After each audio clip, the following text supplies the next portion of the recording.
Hello welcome to competitive exams library YouTube channel. ఇంకేమైనా subscribe చేసుకోవడం వాళ్ళంటే జీమెయిల్ లాగానే సబ్స్క్రైబ్ చేసుకోండి. సో నెక్స్ట్ నేను అప్లోడ్ చేసే వీడియోస్ అనేవి డైరెక్ట్ గా మీ యూట్యూబ్ ఛానల్కి వచ్చేస్తాయి. సో నోటిఫికేషన్స్ అనేవి మీకు కొత్త వీడియో అప్లోడ్ చేసినప్పుడు వస్తాయి. సో ఈజీగా మీరు వీడియోస్ అనేవి చూడొచ్చు.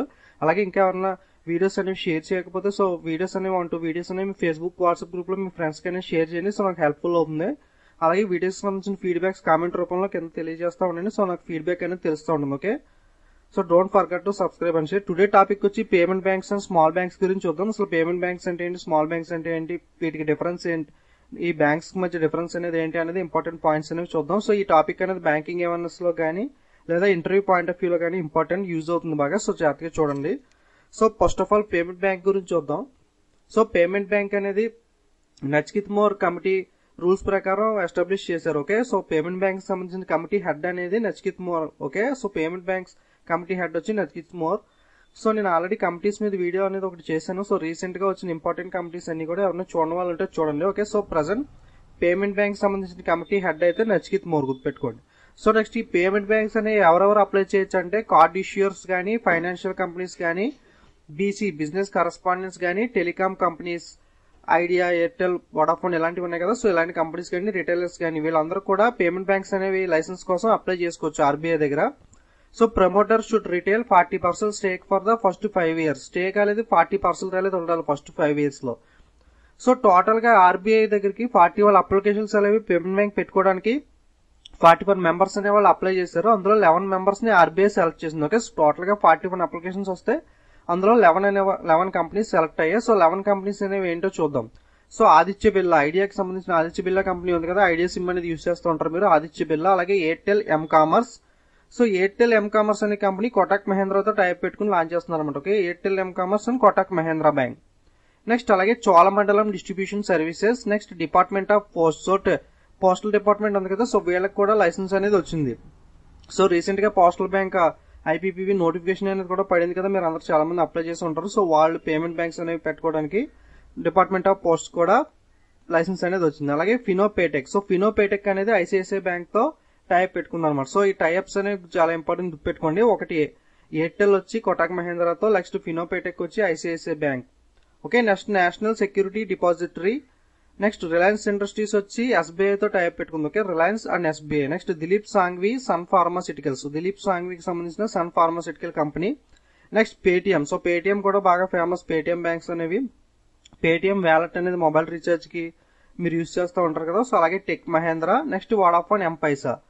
సో ఈ 11 కంపెనీస్ అనేవి ఆర్బీఐ 41 లో 11 కంపెనీస్ సెలెక్ట్ చేసి లైసెన్స్ ఇచ్చింది. బట్ ఈ 11 కంపెనీస్ లో 3 కంపెనీస్, ఒకటి tech Mahindra, next Dilip Sanghvi, next Cholamandalam services, వీళ్ళు ముగ్గురు మటుకు లైసెన్స్ అనేది వెనక్కి ఇచ్చేసారు. సో మేము పేమెంట్ బ్యాంక్స్ అనేవి పెట్టమని చెప్పి Cholamandalam services and Dilip Sanghvi Sun Pharmaceuticals and Tech Mahindra వాళ్ళు సో ప్రాఫిట్స్ అనేవి అంతగా రాకపోవచ్చు అని వాళ్ళు పర్సనల్ డెసిషన్స్ వల్ల కంపెనీస్ అనేవి వెనక్కి తీసుకున్నాయి లైసెన్స్. 3 కంపెనీస్ 11 లో. Okay, tech Mahindra, Dilip Sanghvi pharmaceuticals and Cholamandalam distribution services. Okay, so 41 లో 11 సెలెక్టెడ్, అందులో 3 రిటర్న్ ఇచ్చేసారు.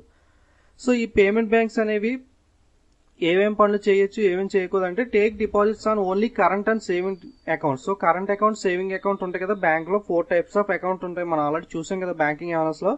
Current account, saving account, recurring account and fixed deposit account. అందులో only CASA, current and saving account మాత్రమే ఈ పేమెంట్ బ్యాంక్స్ అనేవి హ్యాండిల్ చేయాలన్నమాట. So fixed deposits అనేవి accept చేయడానికి వీళ్ళకి పాసిబిలిటీ లేదు. ఓకే, సో పేమెంట్ బ్యాంక్స్ అనేవి can't accept fixed deposits. So అలాగే లోన్స్ అనేవి కూడా ఇవ్వకూడదు అనమాట. They can't give loans. Okay, they can invest depositor money in only government securities. So savings account, current accounts ద్వారా వాళ్ళు డిపాజిట్ చేసిన మనీని కస్టమర్స్ వాళ్ళు లోన్స్ ఇవ్వడం కానీ లేదా బిజినెస్ లో పెడతాం కానీ చేయకూడదు. సో వాళ్ళు ఓన్లీ ఆ మనీతో ఏం చేయాలంటే ఓన్లీ గవర్నమెంట్ సెక్యూరిటీస్ లో ఇన్వెస్ట్ చేయాలి. సో మనం టైప్స్ ఆఫ్ బ్యాంకింగ్స్ లో నేరో బ్యాంకింగ్ అనేది చూసాం కదా. సో నేరో బ్యాంకింగ్ అంటే ఏంటి definition? So banks can invest funds in government securities అంటే risk free assets. So risk లేని చోట ఇన్వెస్ట్ చేయడం అండి. సో గవర్నమెంట్ సెక్యూరిటీస్ లో ఇన్వెస్ట్ చేయడం వల్ల మనకి లాస్ అనేది రాదు కదా, కన్ఫర్మ్ గా మనీ అనేది safe. So safe banking, narrow banking అనేది. సో అదే విధంగా ఈ పేమెంట్ బ్యాంక్స్ అనేవి only narrow banking, safe banking అనేది మాత్రమే చేయాలి. అలాగా గవర్నమెంట్ సెక్యూరిటీ డిపాజిట్స్ లో ఇన్వెస్ట్ చేయడం ద్వారా. ఓకే, సో వాళ్ళు లోన్స్ అనేవి ఇవ్వకూడదు, ఫిక్స్డ్ డిపాజిట్స్ అనేది యాక్సెప్ట్ చేయకూడదు. ఓన్లీ ఆ సేవింగ్ అకౌంట్, కరెంట్ అకౌంట్ ద్వారా వచ్చిన అమౌంట్ ని వాళ్ళు ఓన్లీ గవర్నమెంట్ సెక్యూరిటీలో ఇన్వెస్ట్ చేసి గెయిన్ అనేది పొందాలన్నమాట. ఓకే, సో గుర్తుపెట్టుకొని cannot accept fixed deposits and cannot give loans. Only they can invest in government securities only. G securities means government securities. Okay, so next small banks గురించి చూద్దాం. ఇప్పుడు small banks అనేది committee head ఎవరంటే Usha Thorat. Okay, so payment bank committee head వచ్చి నర్జిత్ మోర్. So అలాగే small banks committee అనేది ఉషా తోరత్ కమిటీ అనమాట. సో స్మాల్ బ్యాంక్స్ కి అయితే 72 అప్లికేషన్స్ అనేవి వచ్చాయి, అందులో 10 సెలెక్టెడ్. ఓకే, పేమెంట్ బ్యాంక్స్ కి 41 వస్తే అందులో 11 సెలెక్టెడ్, 3 రిటర్న్ ఇచ్చేసారు. సో స్మాల్ బ్యాంక్స్ లో 71 అప్లికేషన్స్ వస్తే అందులో 10 బ్యాంక్స్ అనేవి స్మాల్ బ్యాంక్స్ పెట్టుకోవడానికి సెలెక్ట్ అయ్యారన్నమాట. సో 10 బ్యాంక్స్ అనేవి ఏంటో చూద్దాం. AU financer India limited, capital local area bank, Disha micro finance private limited, equities holding private limited, ESIF micro finance, Janalakshmi financial services private limited, RGVN north east micro finance, Suryoday micro finance, Ujjivan finance services, Utkarsh micro finance private limited. So 10 banks కి RBI అనేది 72 లో licence అనేది small banks పెట్టుకోవడానికి licence ఇచ్చింది. Okay, so దీనికి professionals with 10 years in finance services. So 10 years experience అనేది కావాలి ఈ బిజినెస్ లో. సో ఫైనాన్షియల్ సర్వీస్ బిజినెస్ లో 10 years ఎక్స్పీరియన్స్ ఉన్న వాళ్ళు మాత్రమే అప్లై చేయడానికి అర్హులు అనమాట. Okay, promoter group with 5-year track record. So 5-year track record ఉండాలి, ఎక్స్పీరియన్స్ అనేది 10 years ఉండాలి. ఓకే, సో వీళ్ళు మాత్రమే అప్లై చేసుకోవడానికి స్మాల్ బ్యాంక్స్ కి అర్హులు. అలాగే promoter initial contribution should be 40% lower to 26% in 12 years. Okay, 40% lower to 26% in 12 years.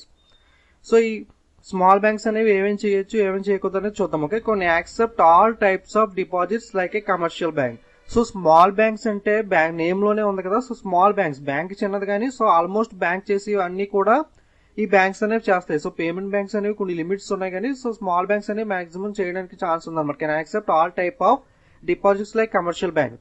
So payment banks అనేవి ఫిక్స్డ్ డిపాజిట్స్, రికరింగ్ డిపాజిట్స్ అనేవి యాక్సెప్ట్ చేయడానికి ఛాన్స్ లేదు కదా. Only saving and current account మీద వాటి డిపెండ్ అయి ఉంటుంది. సో స్మాల్ బ్యాంక్స్ అనేది అలా కాకుండా అన్ని టైప్ ఆఫ్ డిపాజిట్స్ అనేవి యాక్సెప్ట్ చేయొచ్చు అనమాట కమర్షియల్ బ్యాంక్ టైప్ లో. సో ఫిక్స్డ్ డిపాజిట్స్, ఆర్డీ అనేవి కూడా స్మాల్ బ్యాంక్స్ అనేవి డీల్ చేస్తాయి. So that they cannot give out depositor money as loans to other customer but small area of operation. They cannot give out depositor money as loans to other customer but small area operations. So loans అనేవి ఎక్కువ ఇవ్వకూడదు కానీ but small operation లో చిన్న చిన్న loans అనేవి మాత్రం ఇవ్వచ్చు. పెద్ద పెద్ద లోన్స్ ఎక్కువ పెద్ద పెద్ద కంపెనీస్ కాకుండా చిన్న చిన్న ఎంఎస్ఎంఈ, స్మాల్ మీడియం ఎంటర్ప్రైజెస్ కానీ చిన్న చిన్న వాళ్ళకి మాత్రమే స్మాల్ ఏరియా లోన్ లో చిన్న చిన్న లోన్స్ అనేవి ఇవ్వచ్చు అన్నమాట స్మాల్ బ్యాంక్స్ అనేవి. Okay, next joint venture are not permitted. So payment banks అనేవి మనం జాయింట్ వెంచర్స్ అనేవి చూసాం కదా. సో ఎయిర్టెల్ అనేది కోటక్ మహేంద్ర బ్యాంక్ తో, అలాగే ఫినోపేటెక్ అనేది ఐసిఐసిఐ బ్యాంక్ తో, రిలయన్స్ ఇండస్ట్రీస్ అనేది ఎస్బీఐ తో, ఇలా టైప్స్ అనేవి పెట్టుకుని పేమెంట్ బ్యాంక్స్ అనేవి లాంచ్ చేశారు కదా. సో బట్ ఇక్కడ మాత్రం అలా టైప్స్ అనేవి అలవ్ లేదు. ఓన్లీ సింగిల్ పర్సన్ మాత్రమే, సింగిల్ కంపెనీ మాత్రమే ఓన్ గా స్మాల్ బ్యాంక్స్ అనేవి ఎస్టాబ్లిష్ చేసుకోవాలి. Okay, foreign share holding will be allowed in this banks as per the rules for FDI and private banks. So private banks లో FDI rules ప్రకారం FDI limit ఎంత ఉంటుందో ఆ limit కూడా ఈ స్మాల్ బ్యాంక్స్ అనేవి వస్తుంది అనమాట. సో ఫారెన్ షేర్ హోల్డింగ్స్ అనేవి మాత్రం అలౌ చేసుకోవచ్చు బట్ జాయింట్ వెంచర్స్ అయితే అలౌ చేయడానికి లేదు. సో ఎఫ్డిఐ లో ఇన్వెస్ట్ చేయాలనుకుంటే రూల్ ప్రకారం ప్రైవేట్ బ్యాంక్స్ లో ఎంత ఎఫ్డిఐ లిమిట్ ఉందో అంత లిమిట్ అనేది మనం స్మాల్ బ్యాంక్స్ లో ఇన్వెస్ట్ చేసుకోవచ్చు అనమాట. So okay, payment bank, small banks అనేవి ఒకసారి డిఫరెన్సెస్ అనేవి చూద్దాం. సో కమిటీ వచ్చి పేమెంట్ బ్యాంక్ వచ్చి నచికేత్ మోర్ కమిటీ, అలాగే స్మాల్ బ్యాంక్ వచ్చి Usha Thorat committee. So total గా 41 అప్లికేషన్స్ వస్తాయి. పేమెంట్ బ్యాంక్ లో 11 సెలెక్ట్ అయినాయి, అందులో 3 అనేది రిటర్న్ ఇచ్చేసారు. ఓకే, సో స్మాల్ బ్యాంక్స్ వచ్చి 72 అప్లికేషన్స్ లో 10 అనేది సెలెక్ట్ అయ్యారు. Okay, so promoter should retain 40% stake in first 5 years. Promoter initial contribution should be 40% lower to 26% in 12 years. So cannot accept fixed deposits. So fixed deposits అనేవి accept చేయకూడదు. Only payment banks అనేవి government securities లో మాత్రమే invest చేయాలి. Okay, so small banks అయితే can accept all type of deposits like commercial banks. So commercial bank ఏదైతే చేస్తుందో అలాగే అన్ని కూడా స్మాల్ బ్యాంక్స్ అనేవి చేయొచ్చు బట్ పేమెంట్ బ్యాంక్స్ అయితే ఫిక్స్డ్ డిపాజిట్ యాక్సెప్ట్ చేయకూడదు.